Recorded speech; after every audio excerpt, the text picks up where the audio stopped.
اعوذ باللہ من الشیطان اللعین الرجیم بسم اللہ الرحمن الرحیم۔ ناظرین کرام السلام علیکم ورحمۃ اللہ وبرکاتہ۔ آج مسائل زندگی میں ہمارے درمیان حجت الاسلام والمسلمین آغا سید احسان حیدر صاحب جوادی تشریف فرما ہے، اور مسلسل آپ کی خدمت میں یہ پروگرام آپ کی فرمائش پر پیش کیا جا رہا ہے جمعہ اور اتوار کے دن، آپ جانتے ہیں، اور مسلسل آپ کے جو سوالات ای میل کے ذریعے، ٹیلی فون کے ذریعے، واٹس ایپ کے ذریعے آ رہے ہیں، اس کے جوابات علماء کرام دے رہے ہیں، اور آپ اور ہم سب مستفیض ہوتے ہیں اس سے۔ آئیے آج اس ایپیسوڈ میں آقا کا استقبال کرتے ہیں، آپ کی جانب سے، اپنی جانب سے آقا کی خدمت میں سلام کرتے ہیں۔ آقا السلام علیکم ورحمۃ اللہ وبرکاتہ۔ وعلیکم السلام ورحمۃ اللہ وبرکاتہ۔ انشاءاللہ مزاج بخیر آقا؟ الحمدللہ، اللہ کا شکر ہے۔ آقا یہ سوالات جو ای میل کے ذریعے، واٹس ایپ کے ذریعے اور آتے ہیں سوالات، اکثر سوالات اس میں جو ہوتے ہیں وہ پہلی بار آتے ہیں، لیکن کچھ سوالات ایسے بھی ہوتے ہیں جو ریپیٹڈ ہوتے ہیں، لیکن اس کے باوجود آپ لوگوں کو زحمت اس لیے دی جاتی ہے تاکہ جن لوگوں نے ان جوابات کو نہیں سنا ہے وہ ان جوابات سے مستفیض ہو سکیں اور ان تک یہ جوابات چلے جائیں۔ تو ہم اس بات سے بالکل یعنی کہ دل برداشتہ نہیں ہیں کہ ریپیٹڈ سوالات آتے ہیں، کوئی حرج نہیں ہے، کوئی اس میں حرج نہیں، اس لیے کہ بہت سارے لوگ پہلے نہیں دیکھ سکے ہوں گے، تو یہ باتیں ان تک بھی پہنچ جائیں گی، اور جو لوگ دیکھ کر بھول گئے ہوں گے پھر دوبارہ انہیں وہ مسئلہ یاد آ جائے گا انشاءاللہ۔ تو اسی کے ساتھ ہم دیکھتے ہیں کہ آج سب سے پہلا سوال کس شہر سے ہے؟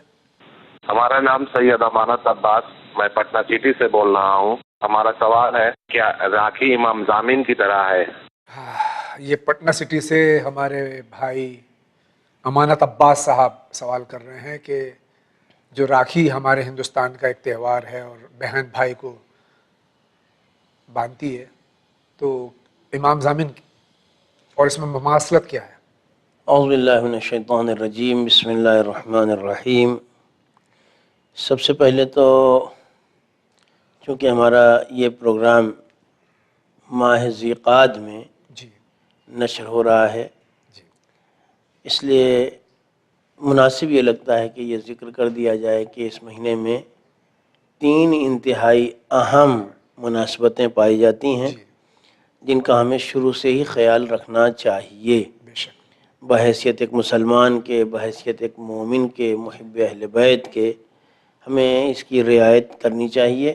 11 ذی-قعدہ کو ہمارے 8ویں امام، امام علی رضا علیہ السلام کی تاریخ ولادت ہے، اور 23 ذی-قعدہ کو ایک روایت کے مطابق آپ کی شہادت کی تاریخ ہے، اور خصوصی طور پر 25 ذی-قعدہ جو روز دحو الارض ہے، اور اس دن روزہ رکھنے کی بے انتہا تاکید ہمارے 10ویں امام، امام علی نقی علیہ السلام کی مشہور و معروف روایت ہے کہ جس میں آپ نے سال کے 4 دنوں میں روزہ رکھنے کی بے انتہا تاکید اور بڑا اجر و ثواب ذکر کیا ہے، اس میں ایک دن 25 ذی-قعدہ کا بھی ہے۔ ہم ابھی سے اس دن کا انتظار کریں اور اس دن عبادات اور بالخصوص روزہ ضرور رکھیں۔ جن لوگوں کے قضا روزے نہیں ہیں وہ مستحب کی نیت سے روزہ رکھیں، اور اگر کسی کا کوئی قضا روزہ باقی ہے تو بہترین بات ہے کہ اس دن اپنے روزے کی قضا کر لیں گے تو ایک روزہ بھی ادا ہو جائے گا اور اس دن روزہ رکھنے کا ثواب بھی مل جائے گا۔ جہاں تک میرے ان بھائی کا سوال ہے پٹنہ سٹی سے جنہوں نے ٹیلی فون کیا ہے کہ راکھی، ہم ظاہر سی بات ہے کہ ہندوستان میں زندگی گزار رہے ہیں، تو جو بھی فیسٹیول، جو بھی تہوار دوسرے اقوام میں پائے جاتے ہیں انہیں ہم کسی حد تک قریب سے جانتے اور پہچانتے ہیں۔ ہرگز جو ہمارے یہاں امام ضامن جو بازو پر عام طور سے باندھا جاتا ہے اس کا راکھی سے کسی طرح کا کوئی تعلق نہیں ہے۔ سب سے پہلی بات یہ ہے کہ امام ضامن کا جو بھی کانسیپٹ ہے وہ بہرحال اسلام کے دائرے میں ہے، بقیہ دوسری چیزیں وہ غیر اسلامی رسمیں ہیں، اس کا اسلام سے کوئی تعلق نہیں ہے۔ پھر جہاں تک ہر ایک جانتا ہے، میں نے بھی کتابوں میں پڑھا ہے، سنا ہے، دیکھا ہے کہ راکھی خاص طور سے بہنیں اپنے بھائیوں کو باندھتی ہیں اور امام ضامن کے سلسلے میں ایسا کچھ بھی نہیں ہے، نہیں ہے۔ مائیں اپنے اولاد کو، بھائی اپنے بھائی کو، بہنیں اپنے بھائی کو، بڑے اپنے چھوٹوں کو، چھوٹے اپنے بڑوں کو، مومن مومن کو، مومن کو، اور خصوصی طور پر مبارک اور محترم سفر پر جو حضرات جاتے ہیں جی ان کو اس کے پیچھے یہ نظریہ ہے کہ امام ضامن لقب ہے 8ویں امام کا، بے شک، اور 8ویں امام کی ایک خصوصیت یہ ہے کہ آپ اپنے چاہنے والوں کے حفاظت کے، چاہے وہ انسان ہو یہاں تک کہ حیوانوں کے حیوانات، بھی، جی بے شک، جی آپ ان کی صحت و سلامتی اور بقا کی ضمانت لیتے رہے ہیں۔ جی اس اعتبار سے سفر پر جانے والوں کو ان کی ضمانت میں گویا دے دیا جاتا ہے، جی اور یہ جو امام ضامن ہاتھ پر یا بازو پر باندھا جاتا ہے، یہ ایک طرح سے 8ویں امام کی محبت میں ایک طرح کا صدقہ ہوتا ہے کہ جب مسافر اپنے گھر تک پہنچ جائے گا، اپنی منزل تک پہنچ جائے گا، تو اسے کسی امام کے چاہنے والے غریب مفلس کو بطور مدد، بطور صدقہ اسے دے دیا جائے گا۔ دوہرا فائدہ ہوتا ہے کہ اس طرح سے امام کی یاد بھی ہو جاتی ہے، بے شک، مسافر صحت و سلامتی کے ساتھ وطن تک پہنچ بھی جاتا ہے، اور ایک غریب کی مدد بھی ہو مدد جاتی بھی ہے۔ ہو جاتی ہے۔ بہت بہت اس کا شکریہ، کوئی تعلق کوئی تعلق کسی اور دوسرے مذہب سے بالکل نہیں ہے جی، بہت بہت شکریہ۔ اسی کے ساتھ ہم دیکھتے ہیں اگلا سوال کہاں سے۔ السلام علیکم، وعلیکم میرا السلام۔ نام شعیب ہے، میں راجپور سے بول رہا ہوں۔ کیا اپن 4 رکعت فرض نماز پڑھیں گے تو اس میں پہلا تو 2 علم 2 پڑھ لیتے ہیں، پھر دوسری رکعت میں 2 رکعت رہتی ہے، تو اپن اس میں کیا پڑھنا چاہیے؟ وعلیکم السلام۔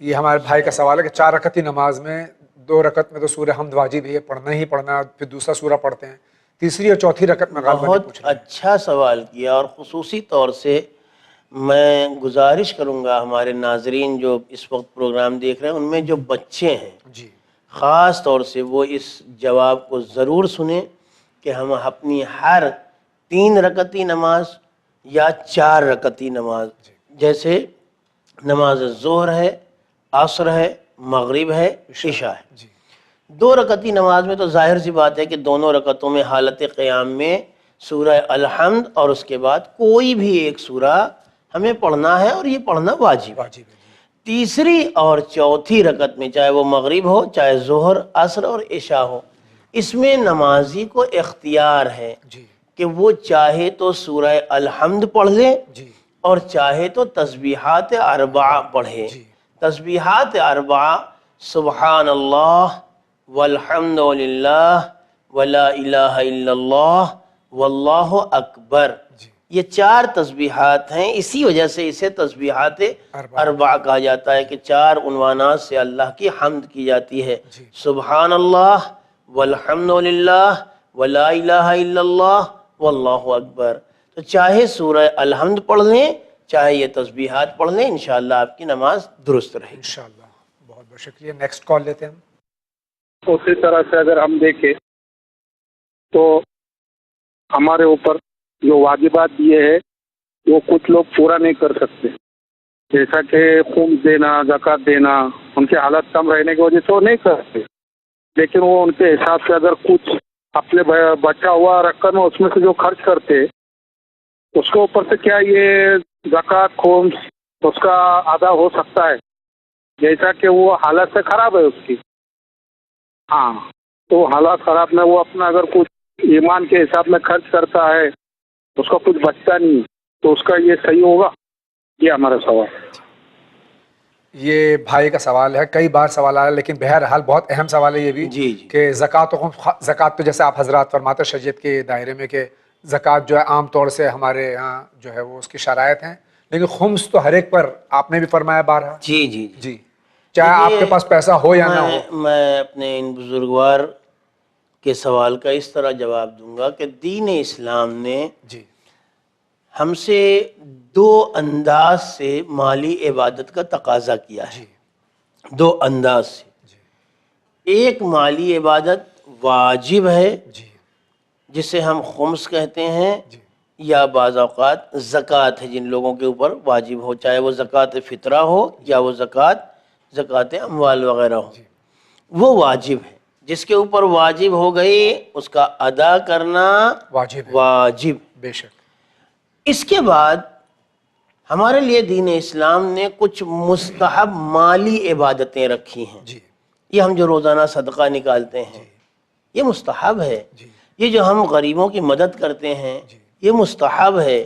یہ جو ہم یتیموں کی سرپرستی کرتے ہیں، اللہ ہمیں اور توفیق دے انشاءاللہ، یہ مستحب ہے۔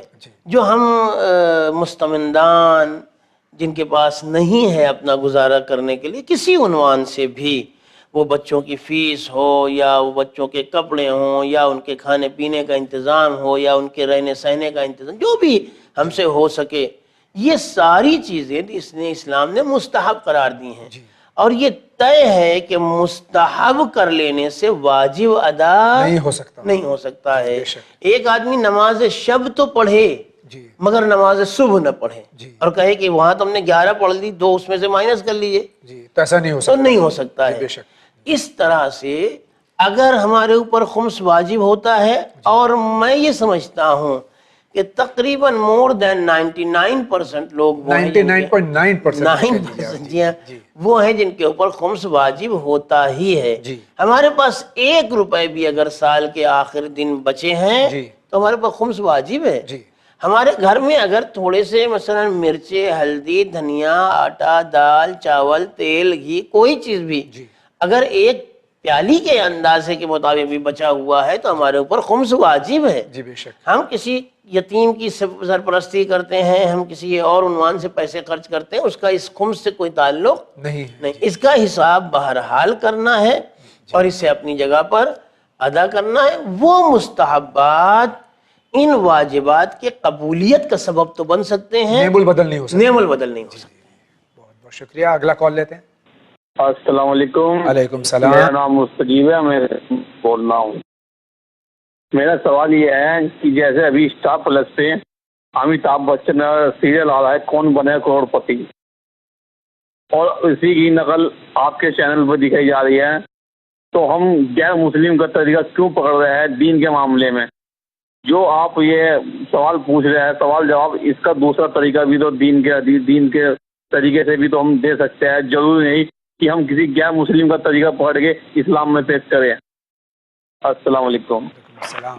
وعلیکم السلام۔ میں آغا اسی کے ساتھ میں ایک سوال اور جوڑ دوں، کیا جو پروگرام ٹی وی پہ آتے ہیں جس میں شریعت میں کوئی قباحت نہیں ہے، اس کی کیا تاثیر کرنا غلط ہے، یا اگر اس سے کچھ ہم لے لیں؟ دیکھیے، دین اسلام نے ہمیں اچھی باتوں کو سیکھنے کا حکم دیا ہے، اور کہیں یہ شرط نہیں کی گئی ہے کہ آپ کس سے سیکھ رہے ہیں۔ میں بھی اسکولنگ کر چکا ہوں، آپ بھی ماشاءاللہ کالجز یونیورسٹیز میں گئے ہیں، اور ہمارے سارے ویورز ماشاءاللہ اسکولنگ یا کالجز میں جا رہے ہیں، یونیورسٹیز کر رہے ہیں، یا جو جاب کر رہے ہیں وہ آفیسز بزنس کر رہے ہیں۔ ہم صرف یہ سوچ کے کہ ہم اسکول جا کے غیر مسلم سے کیوں علم حاصل کریں، ہمارے ٹیچر یا ہمارا ٹیچر، ہمارے استاد تو غیر مسلم ہے تو ہم کو کالج نہیں جانا چاہیے، نہیں۔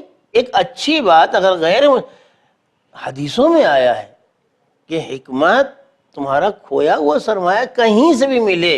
ارے آغا، آپ لوگ تو فرماتے ہیں کہ حضور کی صلی اللہ علیہ وسلم کی حدیث ہے کہ علم حاصل کرو چاہے چین جانا پڑے۔ چین جانا پڑے، ظاہر سی بات ہے کہ چین میں اس وقت مسلمان نہیں ہوا کرتے تھے۔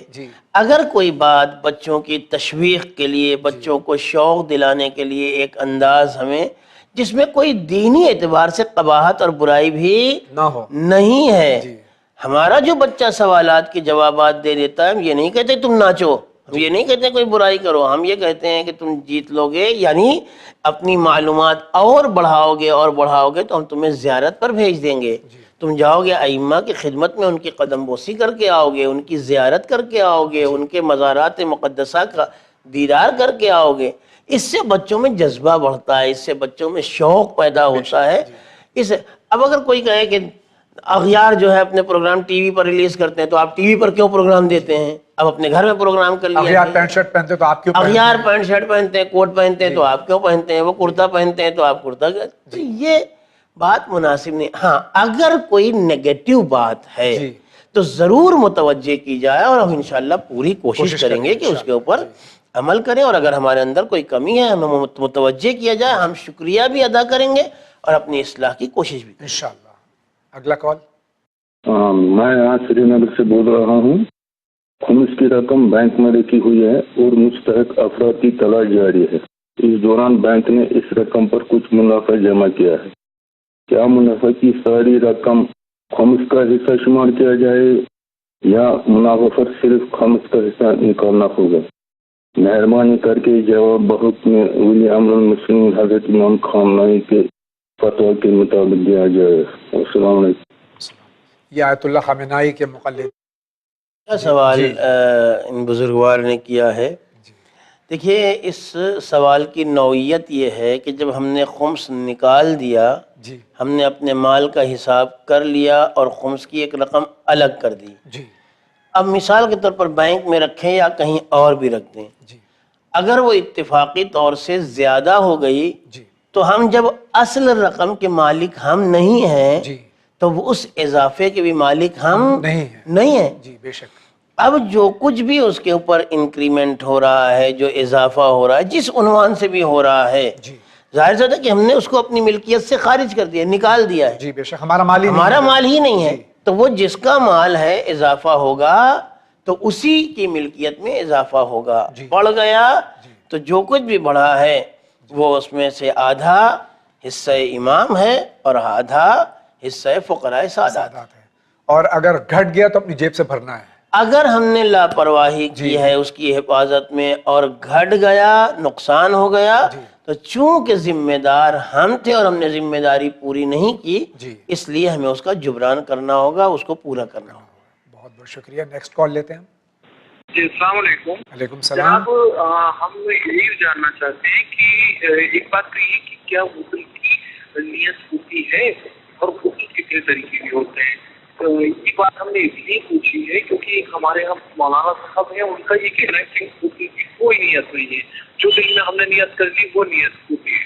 تو پلیز اس کو کلیئرلی بتائیے گا کہ تاکہ ہم لوگ اس کو سمجھ سکیں۔ Please, thank you. السلام علیکم۔ علیکم السلام۔ غسل کی نیت کے سلسلے میں ہمارا سوال ہے۔ دیکھیے، نیت کا حقیقی مفہوم، جی نیت کا صحیح کانسیپٹ یہ ہے کہ نیت کہتے ہیں ارادہ کرنے کو۔ جی بے شک۔ عربی زبان کا لفظ ہے اور اس کا ترجمہ بھی، اس کا ٹرانسلیشن بھی یہی ہے، نیت یعنی ارادہ کرنا۔ جی مثال کے طور پر ایک آدمی مصلی تک آیا، پہلے وہ گیا، وضو کیا، اس نے جی چہرہ دھلا، ہاتھوں کو دھلا، سر کا مسح کیا، پیروں کا مسح کیا۔ یہ بات کس وقت کی ہے؟ یہ بات مثلا دوپہر میں 1 بجے کی ہے جی کہ جیسے ہی اس کے کان میں اذان کی آواز آئی مسجد سے، وہ اٹھا اور اس نے جانے کے بعد وضو وغیرہ کیا، پھر آیا، اس نے جانماز بچھائی، قبلہ رخ ہوا، کھڑا ہوا۔ یہ کس ارادے سے کر رہا ہے یہ سب؟ ظاہر سی بات ہے کہ اس کے ذہن میں نیت ہے، جی بے شک۔ اسے پتا ہے کہ کیا کر رہا ہے، اسے معلوم ہے کہ کیوں کھڑا ہو رہا ہے، اسے پتا ہے کہ وہ اب ہاتھ کیوں اٹھائے ہوئے ہے۔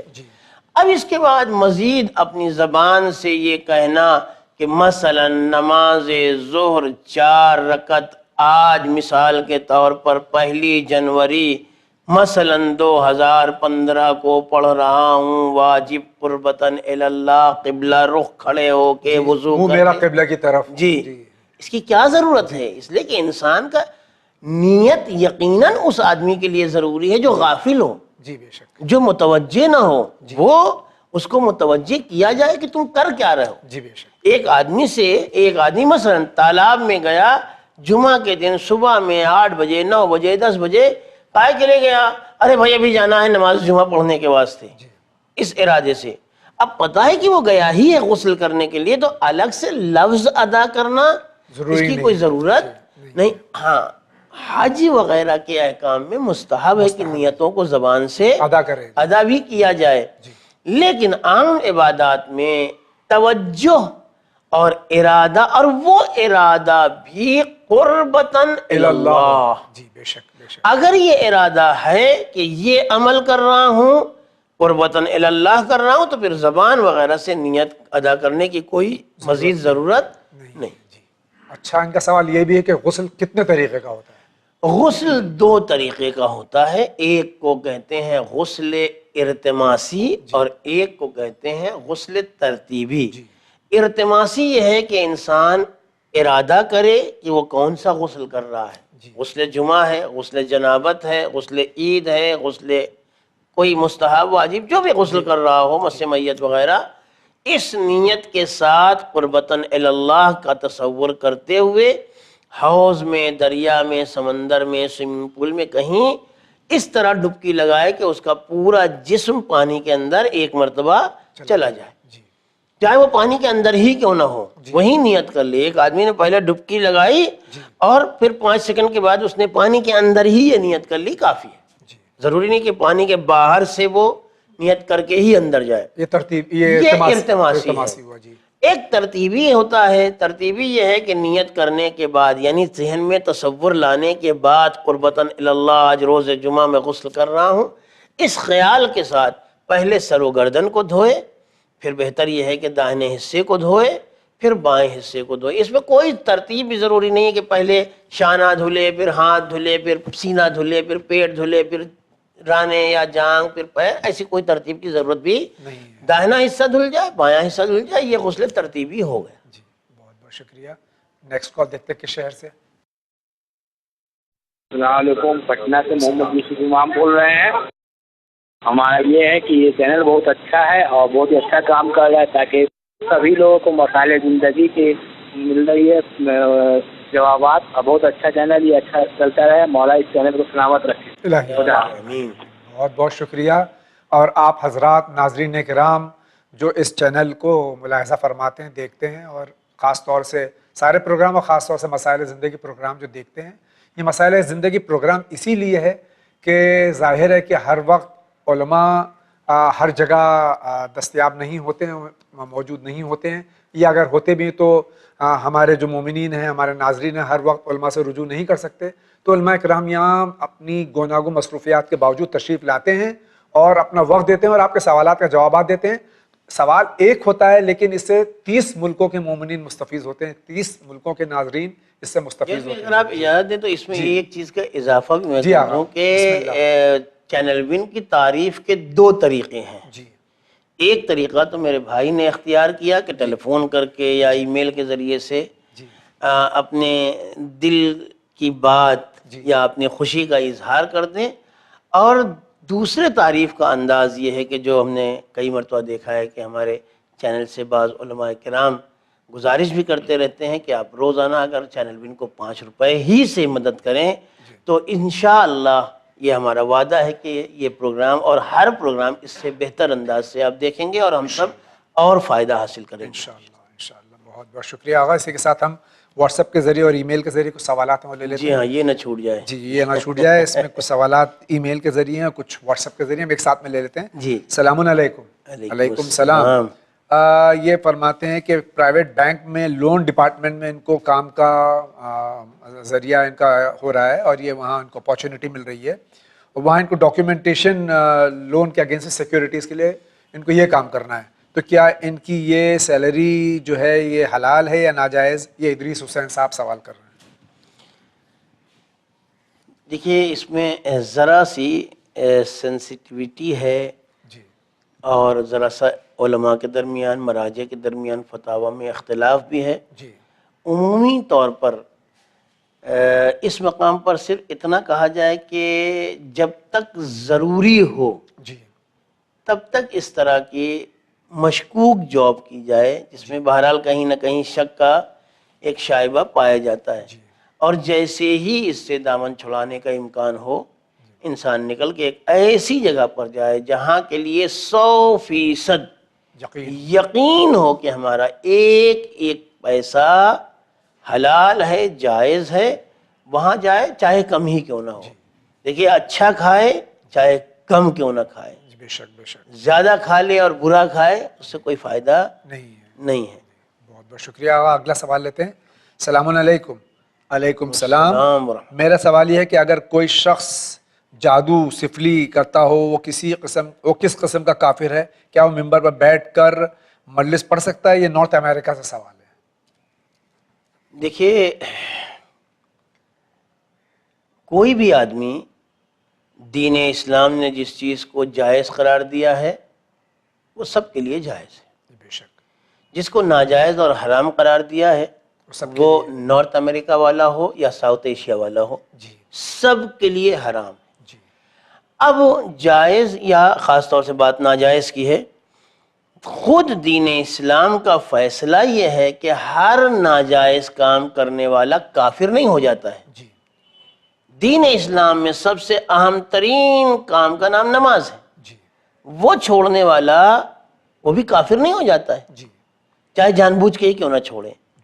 برائیوں میں سب سے بڑی برائی کی جڑ، برائی کی ماں جھوٹ ہے۔ جی وہ بولنے والا کافر نہیں ہو جاتا ہے، اللہ نے اس کو چھوٹ دی ہے، مہلت دی ہے توبہ کر لینے کی، راہ راست پر آ جانے کی، پشیمان، نادم، شرمندہ ہو جانے کی۔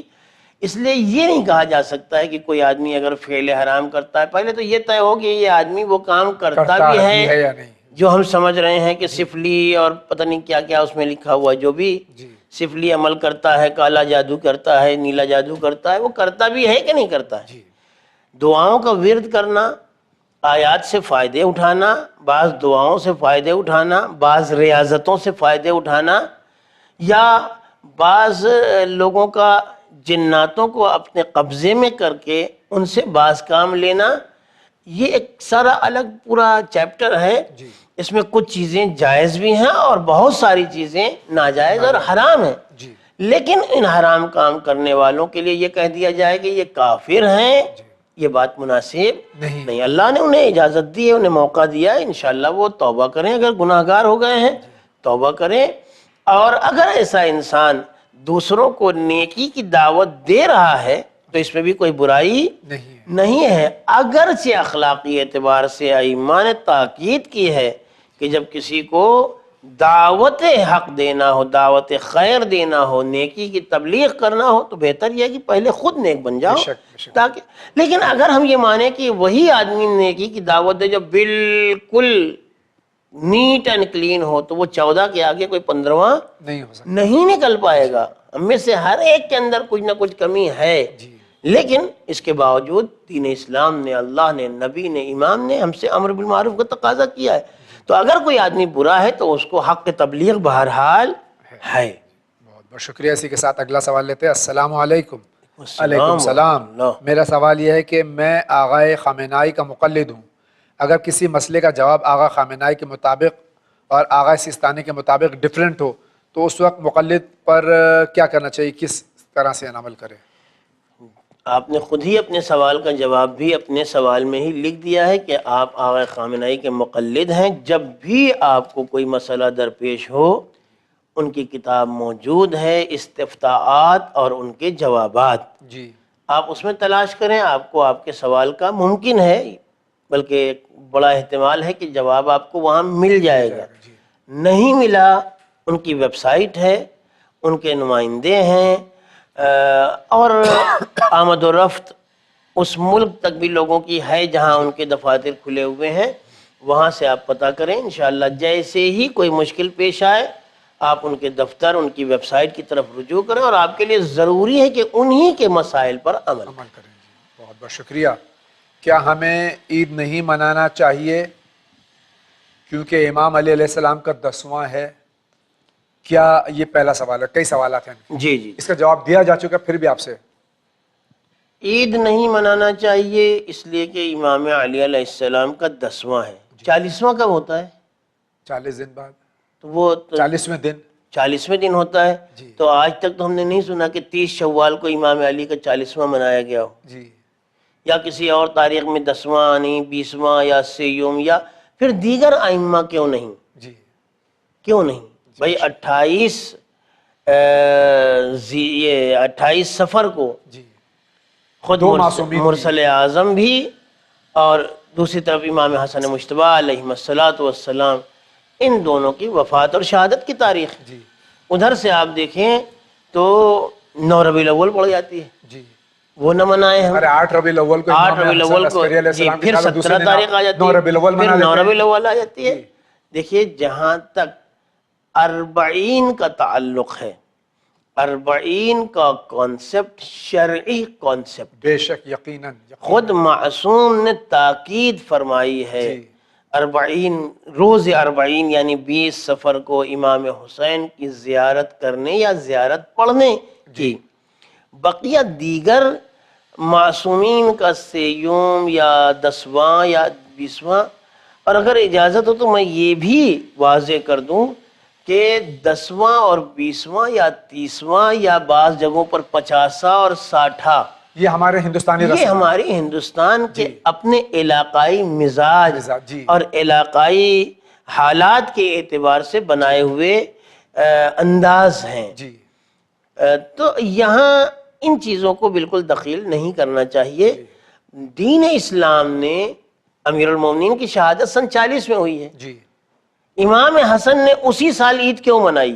سارا ائمہ طاہرین نے منائی، کیوں منائی؟ جی۔ پھر اگلے سال کیوں منائی؟ پھر امام حسین نے اپنی 10 سال امامت کے دور میں عیدیں کیوں منائی؟ ان کے تو والد بھی تھے۔ جی یا مثلا امام دیگر ائمہ علیہ السلام، جی اب اگر یہ سلسلہ چلا جائے گا تو بڑا دور تک چلا جائے گا، جی کہ جب امام کہ ان سے بہتر امامت شناس کوئی ہو نہیں سکتا، ولایت شناس ہو ہی نہیں سکتا، وہ خود ولی خدا ہیں، بے شک وہ خود اللہ کے نمائندے اس کائنات میں۔ جی لہذا اس طرح کی باتیں قوم میں اٹھا کر قوم میں تفریق، انتشار، یہ جان بوجھ کے کیا جا رہا ہے سیمی گوئیاں، لڑائی جھگڑے، جی۔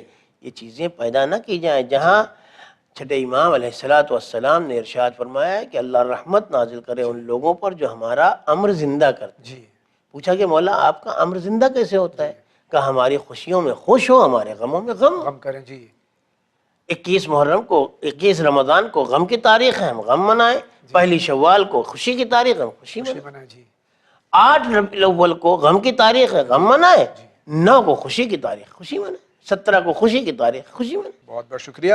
انہی کا اگلا سوال ہے، کیا حائضہ عورت فاتحہ کا کھانا بنا سکتی ہے، یا پھر کیا حائضہ عورت کا بنایا ہوا کھانا مردوں کی فاتحہ اس پر ہو سکتی ہے؟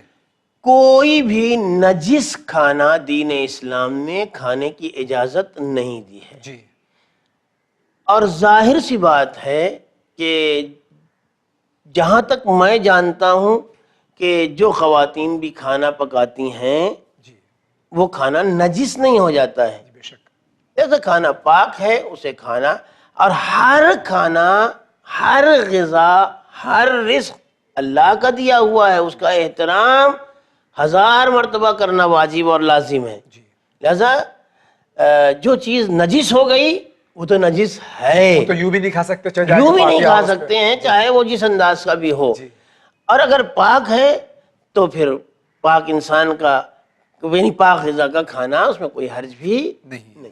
کیا فاتحہ کا کھانا نجاست حیض میں کھایا جا سکتا ہے؟ کھانا کھایا جا سکتا ہے، بالکل کھایا جا سکتا ہے کھانا ہر حالت میں، اس لیے کہ اگر عورت کھانا نہیں کھائے گی 3 دن یا 4 دن یا 6 دن تو مر ہی جائے گی بیچاری۔ جی بے شک جی کھانا اگر پاک ہے تو عورت کھا سکتی ہے، کھانا اگر نجس ہے تو عورت نہیں کھا سکتی، مرد بھی نہیں کھا سکتا ہے، عورت۔ یہ فردوس سید کا سوال تھا جو آپ کے سامنے ہم نے پیش کیا۔ السلام علیکم۔ علیکم السلام۔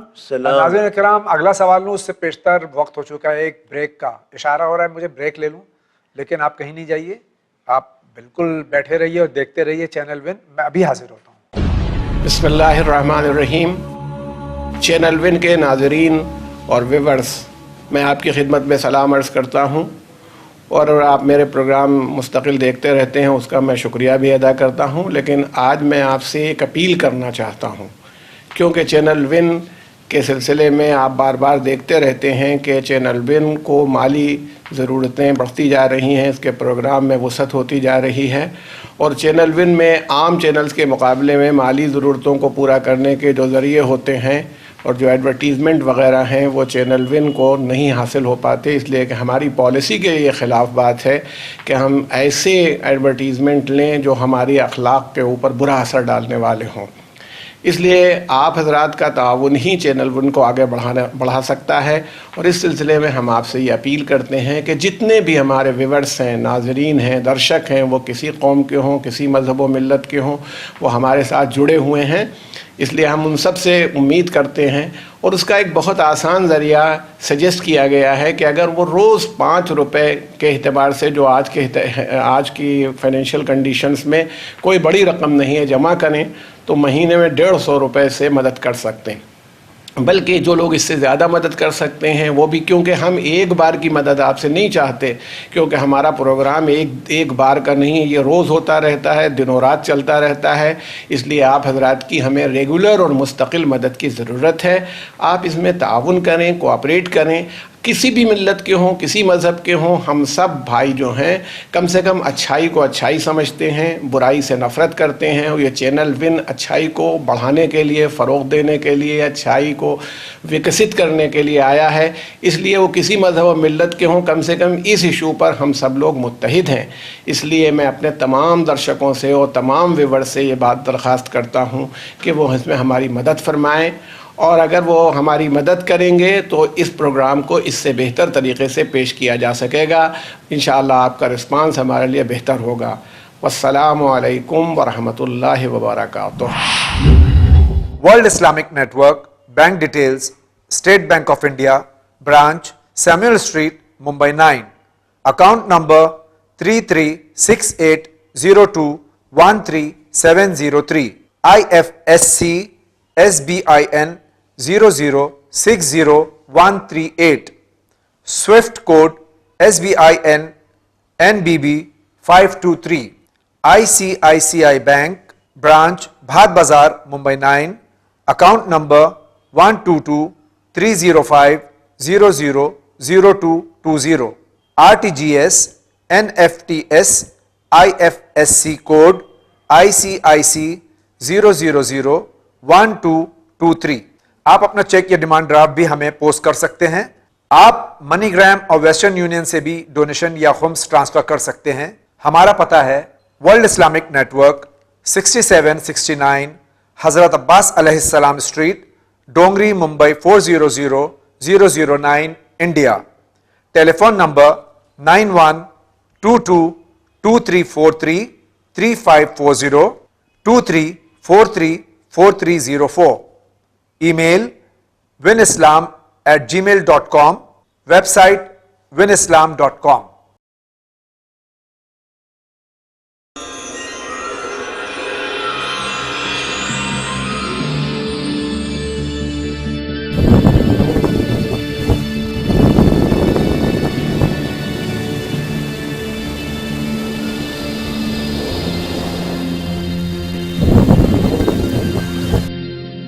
بریک کے بعد ایک بار پھر آپ کی خدمت میں حاضر ہیں، اور حجت الاسلام والمسلمین آغا سید احسان حیدر صاحب جوادی تشریف فرما ہیں.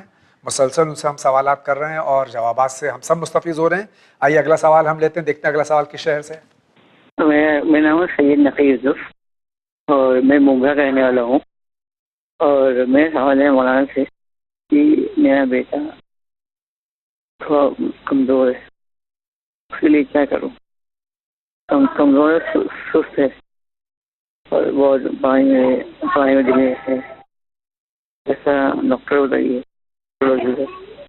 Thank you.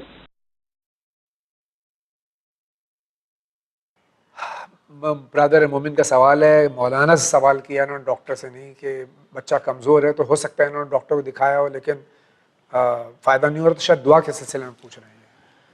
انشاءاللہ میں ذاتی طور پر بھی ان کے بیٹے کے حق میں اور تمام مسلمانوں اور مومنین محبین اہل بیت علیہ السلام میں جو بیمار ہیں، پریشان حال ہیں، ان کے حق میں دعا کرتا ہوں اور انشاءاللہ کروں گا. اور اپنے تمام ناظرین سے بھی اس بات کا تقاضا کر رہا ہوں کہ وہ اس طرح کے تمام رنجیدہ، پریشان حال اور بیماروں کے حق میں ضرور دعائیں کریں. ہمارے لیے دعا ایک بڑا سرمایہ ہے. معصومین نے ارشاد فرمایا ہے کہ تم جو کچھ بھی دوسروں کے حق میں مانگو گے اللہ وہ پہلے تمہیں دے دے گا. ہم اگر اللہ سے دعا کریں کہ میرے پروردگار تمام مومنین کو صحت دے دے تو اللہ پہلے ہمیں خود صحت مند کر دے گا.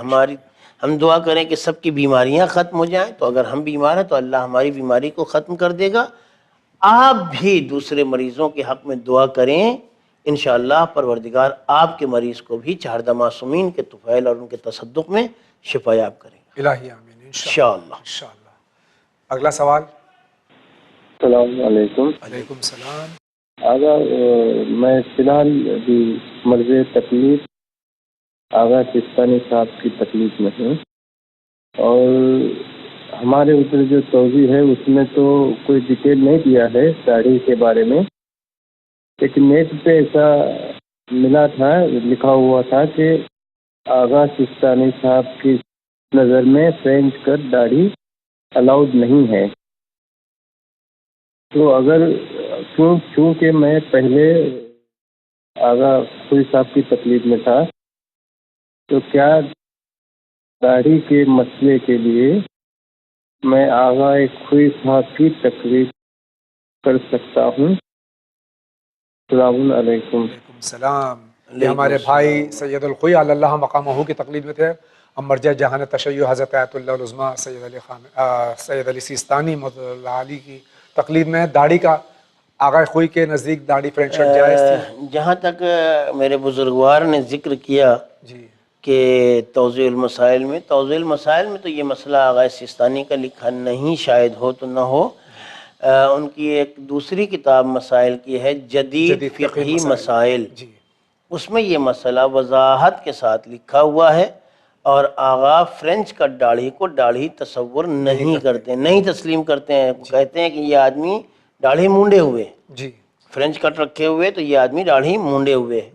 ہرگز ضرورت نہیں ہے کہ آپ اتنا نہ کریں کہ فرینچ کٹ کو بڑھا کے پوری داڑھی رکھ لیں۔ آپ چاہتے ہیں کہ آغا سیستانی سے آغا خوئی کی طرف پلٹ جائیں، جی آپ بجائے اس کے کہ ایک زندہ مجتہد سے ایک مرحوم مجتہد کی طرف تقلید میں واپس جائیں، آپ صرف اتنا کریں کہ 3-4 دن تک شیو نہ بنائیں ادھر کے حصے کا، اپنے آپ کی داڑھی پوری ہو جائے گی۔ جی انشاءاللہ۔ اور داڑھی پوری جہاں تک میں سمجھتا ہوں کہ فرینچ کٹ سے زیادہ اچھی بھی دکھتی ہے، اور اچھی دکھے یا بری دکھے کچھ بھی ہو، اللہ کا حکم ہے، ان کے ولیوں کا، ان کے اللہ کے نمائندوں کا فرمان ہے، ہمارے لیے لازم ہے کہ ہم اس کے اوپر عمل اور کریں۔ آپ جس کے مقلد اپنے مقلد کی تقلید، اپنے مقلد اپنے مرجع کی تقلید کریں، آپ اپنے آپ کو دین اسلام کے دائرے میں ہم اتارنے کی کوشش کریں، نہ یہ کہ ہم راہ فرار اختیار کریں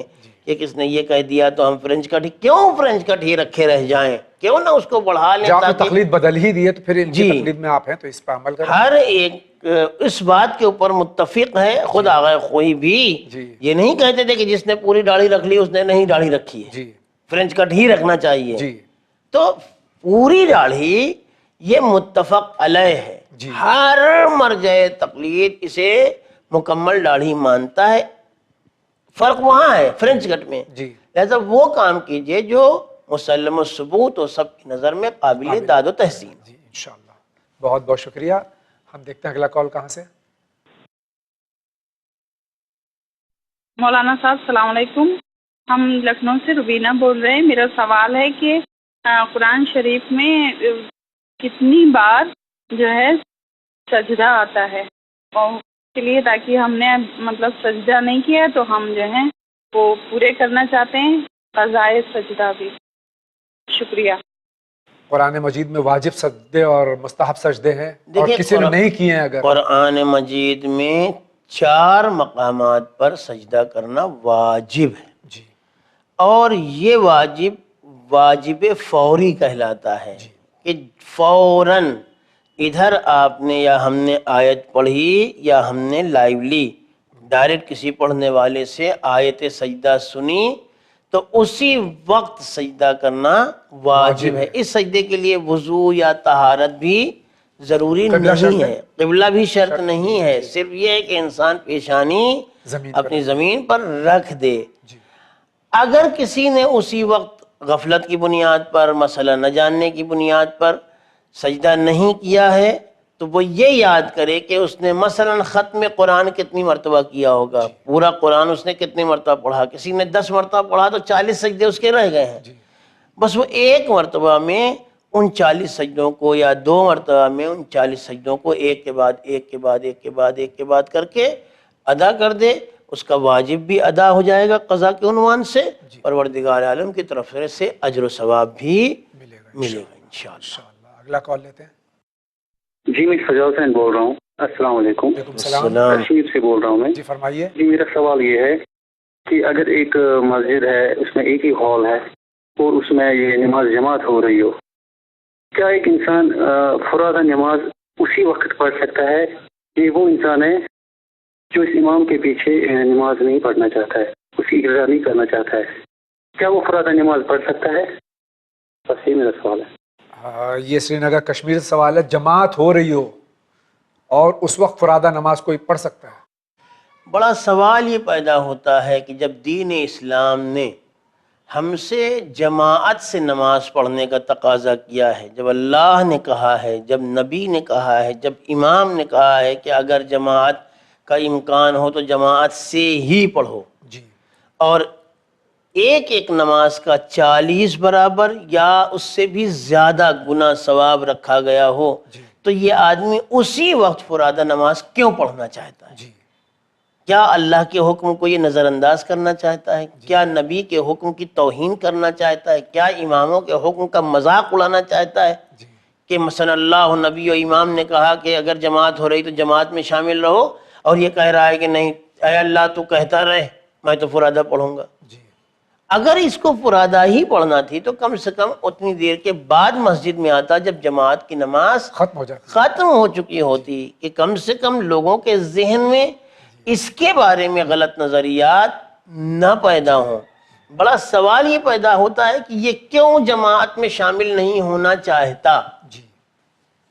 اگر اس کو جماعت میں شامل نہیں ہونا ہے تو یہ کم سے کم اتنی احتیاط کرے کہ جب جماعت مسجد میں ختم ہو چکی ہو اس وقت مسجد میں جا کر فرادہ نماز پڑھ لے، اور کوئی بھی کام اور کسی کو بھی ایسا کوئی کام نہیں کرنا چاہیے جس سے آپس میں، سماج میں، معاشرے میں کوئی انتشار، کوئی افتراق، کوئی لڑائی جھگڑا، کہا سنی تو میں کا ماحول بنے۔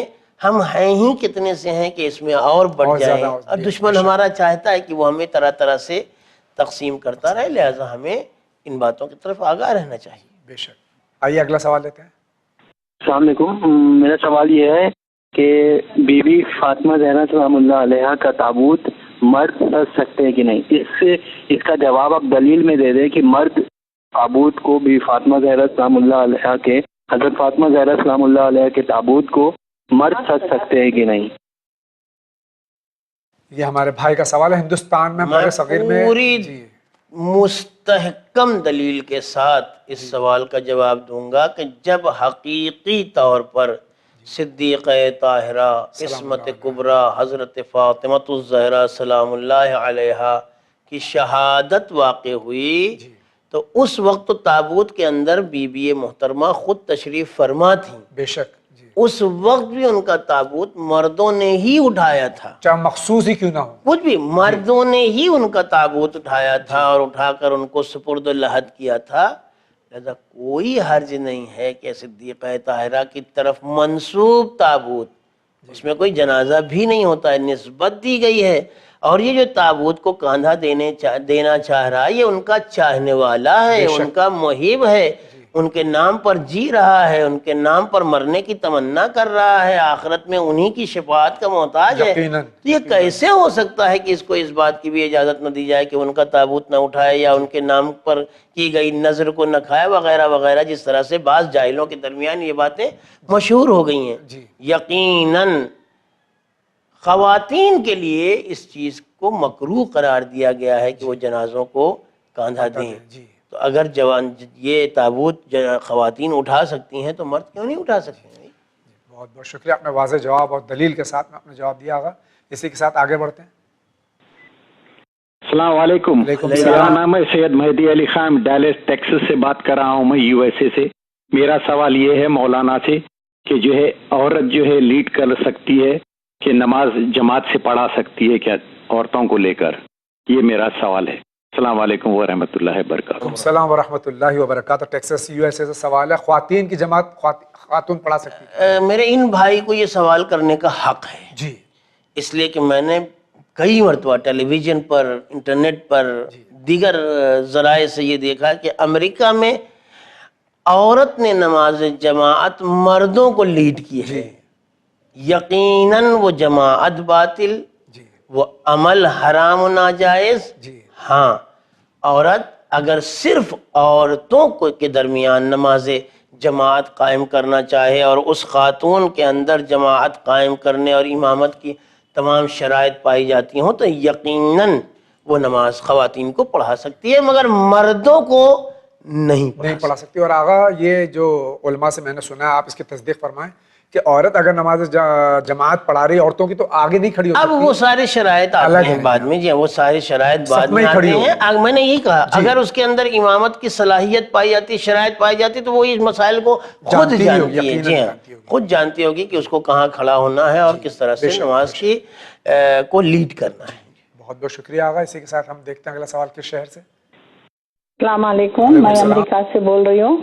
چاندی کے سکوں پہ خمس دینا، زکوٰۃ دینا، اور سونے کے سکے کوائن ہے تو اس کے اوپر خمس دینا ہے کہ آپ ذرا تفصیلی آپ ذرا بتا دیں پلیز۔ بہت بہت شکریہ بہن آپ کا۔ سونا چاندی کے سکے، انہوں نے یہ نہیں فرمایا کہ سکہ رائج الوقت تو اب ہو نہیں سکتا، آپ کیا فرماتے ہیں؟ دیکھیے جہاں تک خمس کا تعلق ہے، جی خمس کا مسئلہ الگ ہے اور زکوٰۃ کا مسئلہ الگ ہے۔ زکوٰۃ 9 چیزوں پر واجب ہوتی ہے، جس میں 4 غلات ہیں، 3 طرح کے جانور ہیں اور 2 طرح کے نقدین جنہیں کہا جاتا ہے، جس میں سونے کے سکے اور چاندی کے سکے، مگر وہ جس سے معاملات ہوتے ہوں، وہ سکے جس سے ٹریڈ ہوتا ہو۔ چونکہ آج کے زمانے میں اس طرح کے سکوں کا وجود نہیں ہے، لہٰذا اگر کوئی اپنے طور پر راہ خدا میں اس طرح کے سکوں کو، اگرچہ بعض مراجع نے مستحب قرار دیا ہے، حتیٰ کہ جویلریز پر بھی بعض نے مستحب قرار دیا، اگر کوئی زکوٰۃ دینا چاہے ضرور دے، اس سے غریبوں کا بھلا ہوگا، اس سے ہمارا اسٹرکچر ہے، جو ہمارا مذہبی انفراسٹرکچر ہے وہ اور مضبوط اور قوی ہوگا انشاءاللہ۔ اور خمس تو بہرحال خمس بہرحال الگ مسئلہ ہے، اس کا ایک الگ مسئلہ ہے پورا۔ جی بہت بہت شکریہ۔ اگلا سوال ہم دیکھتے کہاں سے ہے۔ السلام علیکم، میرا نام آسیہ رضوی ہے، میں لکھنؤ سے بول رہی ہوں۔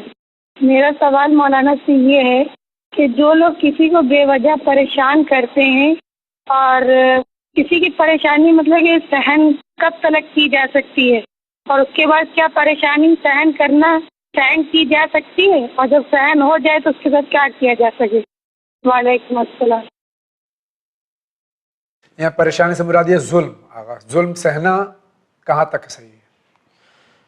دیکھیے دین اسلام میں کوئی لیگل وے ظلم کرنے کا ہے ہی نہیں، جی کہ یہ کہا جائے کہ یہ ناحق ظلم کر رہا ہے یعنی یہ باحق ظلم کر رہا ہے۔ جی اگر کوئی آدمی حق پر ہے تو وہ ظلم نہیں ہے، بے شک، اور ظالم ہے تو وہ ناحق ہی ہے، بے شک بے شک۔ اس طرح سے اس کو الگ الگ نہیں کیا جا سکتا ہے۔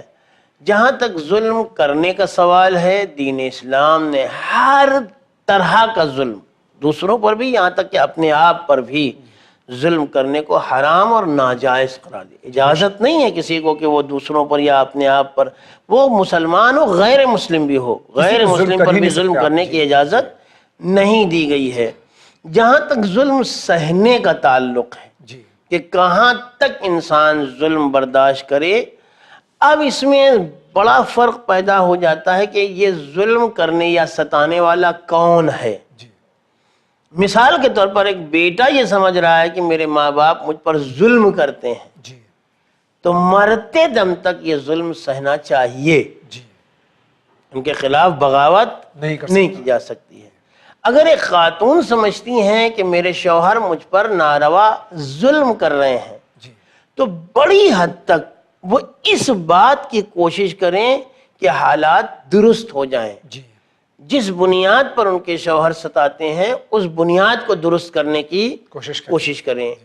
اگر آپس میں خاندانی کوئی لکھنؤ کے اصطلاح میں چپقلش ہے تو اسے درست کرنے کی کوشش کریں، اس کی زبان بند کرنے کے بجائے حالات کو اس طرح سے موافق کریں کہ اس کی زبان اس موضوع پر نہ کھل پائے. اور کہیں کہیں یہ بہرحال کہا گیا ہے کہ ظلم کا سہنا ظلم میں شریک ہونے کے مانند ہے، مگر یہ منزل بہت بات کی ہے. میں سمجھتا ہوں کہ میری بہن نے جو سوال کیا وہ کوئی گھریلو معاملہ بظاہر لگتا ہے. اس میں کوشش یہ کریں کہ جس بنیاد پر یہ ناروا حرکت ہو رہی ہے اس کو وہ دور کرنے کی بنیاد کوشش کریں. درست ہو جائے، اصلاح ہو جائے انشاءاللہ. اور جو صاحب انوالو ہوں، اگر یہ پروگرام وہ دیکھ رہے ہیں تو ان سے میری گزارش ہے کہ گھر کے حالات، گھر کا ماحول خوشگوار بنائیے. جتنا گھر کا ماحول اچھا ہوگا اتنی ہماری زندگی خوشگوار ہوگی. ہماری بڑی برائی یہ ہے کہ ہم اپنے ہی ماحول کو خراب کر لیتے ہیں، اس سے خود ہی ٹینس ہوتے ہیں، خود ہی متاثر ہوتے ہیں، پھر بیمار ہوتے ہیں، پھر لڑائی ہوتی ہے، جھگڑا ہوتا ہے. یہ ساری چیزیں ختم کرنے کی کوشش کرنی چاہیے. بہت بہت شکریہ آغا. السلام علیکم. وعلیکم السلام. وعلیکم السلام. یہ کئی سال تک روزہ نہیں رکھ سکے بیماری اور میڈیکل ریزنز کی وجہ سے. اب ان پر فدیہ ظاہر کئی سالوں کا ہے، تو یہ پوچھنا چاہ رہے ہیں کہ فدیہ کس طرح ادا کریں. اور کچھ انہوں نے خمس کے پیسے الگ رکھے ہیں اور صدقہ وغیرہ ان کا اور ان کی بہن کا دونوں کا ہے. تو یہ فرماتی ہیں کہ کیا یہ میں یہاں ان کو بھیج سکتی ہوں، اور اس کا یعنی آپ ایڈوائز کیجیے کس طرح سے. دیکھیے اس میں تو دوسرے پارٹ کا میں جواب پہلے دے دوں کہ یہ صاحب اپنے خمس کا پیسہ اپنی بہن یا اعزاء اقربا یقینی طور پر چینل ون کو دے سکتے ہیں. مراجع کرام نے چینل ون کو سہم امام لینے کی اور خرچ کرنے کی اجازت دے رکھی ہے. آپ کے ٹی وی پر ہر تھوڑی دیر کے بعد اس کی ڈیٹیل آتی رہتی ہے، بینک کا نام، برانچ کا نام، اکاؤنٹ نمبر، IFC، پتہ نہیں کیا کیا آپ ہی بتاتے ہیں شاید. وہ سب جو ہے اس کو نوٹ کر لیجئے اور اپنے ہی شہر میں کسی بھی برانچ سے آپ پیسے ڈال دیجئے، وہ انشاءاللہ چینل ون کے اکاؤنٹ میں آ جائے گا. یہ تو ہو گیا مسئلہ خمس کا. اور جہاں تک مسئلہ روزہ نہ رکھ پانے اور اس کا فدیہ ادا کرنے کی بات ہے، ہر روزے کے بدلے 3 پاؤ 750 گرام تقریباً گندم قرآن میں آیا ہے کہ اگر اس سے زیادہ ہو تو کیا ہی کہنا ہے، بڑا اچھا ہے. یہ ہر روزے کے بدلے نکالنا چاہیے. اور اس میں رعایت یہ ہے کہ یہ فدیہ اگر اس سال جس سال روزہ چھوٹا ہے اس سال روزہ ادا نہیں ہو سکا تو ہی نکالا جائے گا. لیکن اگر 2 سال متواتر وہی والے سال کا روزہ نہیں رکھا گیا ہے تو پھر وہ فدیہ بڑھتا نہیں جائے گا. کہ ہم نے مثلاً سن 2000 میں ہمارا روزہ چھوٹا تھا اور 2014 چل رہا ہے، اب ہم رکھنا چاہیں تو 14 مرتبہ اس کا فدیہ نکالیں اور پھر روزے کی قضا کریں. نہیں، پہلے ہی سال میں صرف 1 مرتبہ فدیہ دینا ہے اور اس کی قضا ادا کر لینا. بہت بہت شکریہ. السلام علیکم. علیکم السلام. ہم آویز حیدر جے پور سے بول رہے ہیں کہ لوگ ہمارے مرجع کو نہیں مانتے، کچھ لوگ ہمارے مرجع کو نہیں مانتے اور غلط ہے. تو کیا یہ غلط ہے کہ وہ ہمارا فرض ہے کہ ہم ان کو نصیحت کریں، سمجھائیں، یا ان کو ان کے حال پر چھوڑ دیں؟ کیونکہ میرے پاپا بھی انہیں نہیں مانتے. تفسیر بتائیں. ان کو مرجع کو نہیں مانتے کہ کیا مطلب ہے؟ تقلید نہیں کرتے، یہ مطلب ہو. تقلید نہیں کرتے تو ہمیں سمجھانا چاہیے. ہو سکتا ہے خود مجتہد ہوں.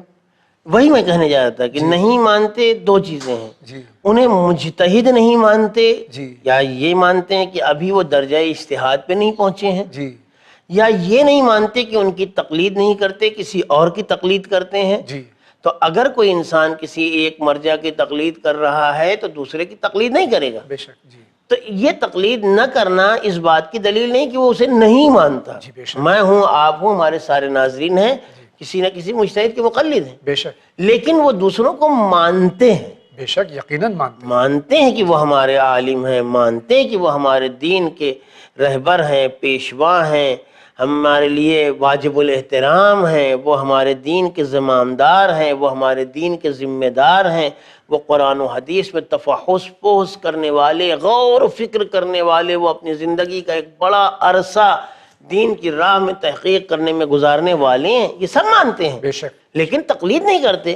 تو نہ ماننا بالکل یہ ضروری نہیں کہ نہ ماننے کا، اگر کوئی آدمی اس کی توہین کرتا ہے، نہ ماننے سے مراد یہ ہو کہ کسی کی بھی تقلید بھی نہ کرتا اور توہین کرتا ہو، تو چہ مرجع تقلید ایک عام مرد مومن کی توہین کرنا بھی حرام ہے، گناہ کبیرہ ہے، اس کے اوپر عذاب کی وعید کی گئی، کہا گیا ہے کہ یہ کرو گے تو تمہیں عذاب ہوگا، یقیناً ہوگا۔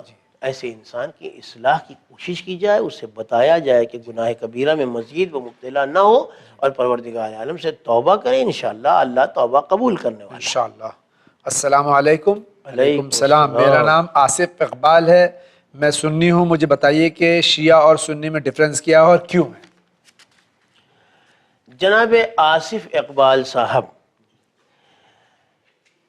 جہاں تک میں جانتا ہوں سنی حضرات شیعہ حضرات کی طرح اللہ کی وحدانیت کے قائل ہیں، تمام تر نبیوں اور رسولوں کی رسالت و نبوت کے قائل ہیں، اللہ کے انتظام ہدایت کے قائل ہیں، روز قیامت کے قائل ہیں، موت کے، حشر کے، نشر کے، ان ساری چیزوں کے قائل ہیں، جنت کے، جہنم کے، ثواب کے، عذاب کے، ساری چیزوں کے قائل ہیں۔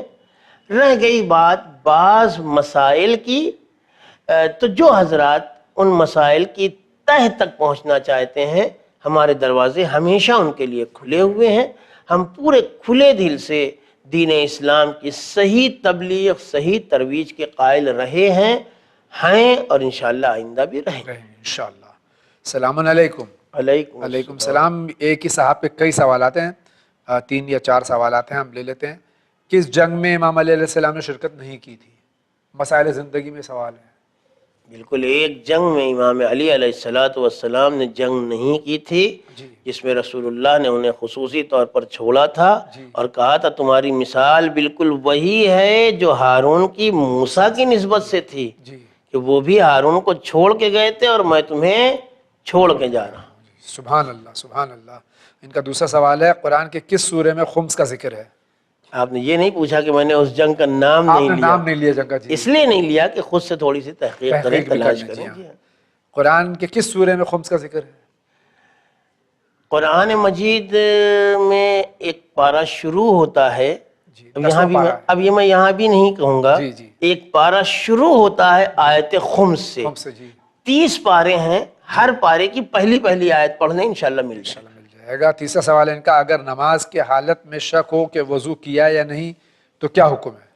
اگر وقت کے اندر یہ شک پیدا ہو جائے تو اسی جگہ پر نماز کو ختم کریں، طہارت حاصل کریں، وضو کریں اور اس کے بعد نماز پڑھ۔ اور اگر وقت گزر جانے کے بعد یہ شک پیدا ہو کہ جو ہم نے نماز پڑھی تھی پتہ نہیں وہ باوضو تھی یا نہیں تھی، تو اس شک کی کوئی پرواہ نہیں کرنی چاہیے۔ آئیے ہم اگلے سوال پہ آتے ہیں کہ ان کے کچھ سوالات ہیں اور اس کے جوابات انشاءاللہ آپ سے یہ فرماتے ہیں، انگلش میں سے ترجمہ کرتے چلیں کہ ان کی آنٹی، اب آنٹی انگریزی اصل لفظ ہے کہ چچی بھی آنٹی، خالہ بھی آنٹی، پھوپھی بھی آنٹی، بہرحال ان کی آنٹی ہیں، وہ اپنا ان کے ہسبینڈ کا انتقال ہو گیا اور اب وہ جو ہے وہ 1.5 کروڑ کی اسامی اور شال اور کارپیٹ وغیرہ کا ان کا کاروبار تھا، اور ان کی کوئی بیٹا یا بیٹی نہیں تھی، اولاد نہیں تھی۔